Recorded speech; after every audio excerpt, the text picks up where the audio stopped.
Well, first of all, allow me to say that Mr. Nathan Lau in front of you is not a pro-democracy activist. He's a fugitive from the law of Hong Kong.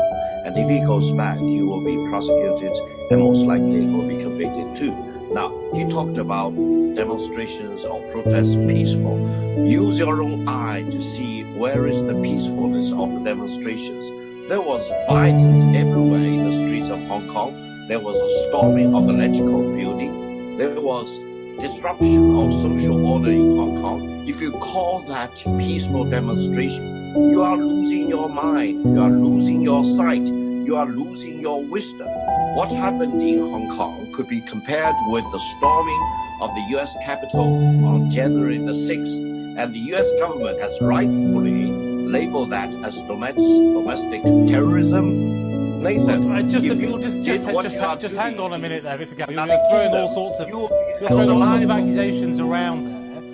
But the comparison there was there were protesters that invaded the Capitol and tried to overthrow an election. You are comparing that to 70-something, 80-something-year-old barristers and legislators, elected legislators, who've just been thrown in jail, and they certainly haven't been accused of doing any violence whatsoever.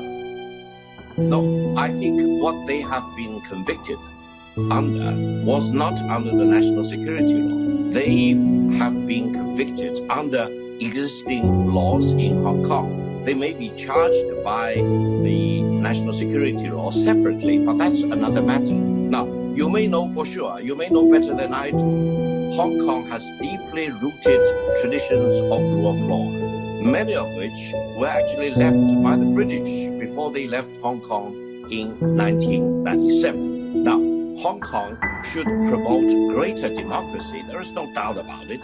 Democracy everywhere in the world could be better improved and better promoted. But you cannot people in jail violence to do that. No, you cannot do violence. You cannot do illegal, unlawful demonstrations in Hong Kong. And this is true today. This was true under the British in 1997 and before. You can't blame the British for this.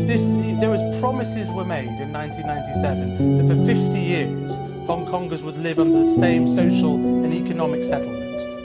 Where is that promise, that one country, two systems? Exactly. It's gone now, isn't it? You mentioned whether one country, two system is dead. Let me assure you, one country, two system is live and thriving, and it will be continued up to 2047.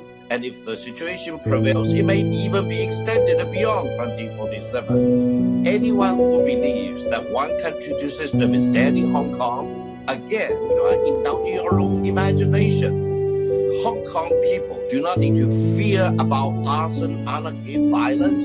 That's the fear that troubles everyone in Hong Kong. And democracy, if you want to promote democracy, use peaceful means rather than commit violence or incite violence.